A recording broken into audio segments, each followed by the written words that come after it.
brought it out the first day of class with my freshmen in my intro to social work class. And a lot of times when I teach that class, what I do is I ask some really hard, controversial questions that are really polarizing. And what I found that the mobile device lets us do when we do polls and nano tools, it lets people answer anonymously. So instead, when I get up and ask questions like, poor people deserve to be poor, true or false, and it's just something to bring about conversation. I don't have students answering the way that they think I want them to answer. I have them, I think, being honest because they can do it, anonymously. And so they'll answer. Some people will say yes, some people will say no, and I don't ask people to raise their hands, but it brings about conversation.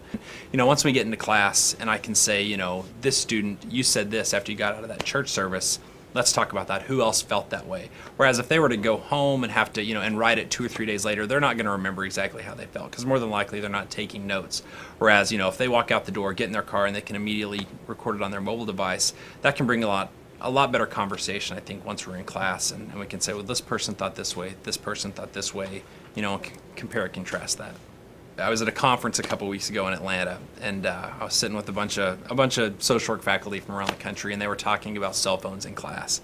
And they said, when I see a cell phone in class, I take it up, and I keep it at my desk. And I just sat back and I thought this is the dark ages, the way of thinking. I said, because mobile devices are not going anywhere. We're not going to go backwards in technology. So I think, instead of looking at them as ways to distract us, whether it's in practice, whether it's in class, and ways to, not pay attention, I think we can look at it and embrace it as something opposite, ways to enhance learning, ways to engage students, engage professionals.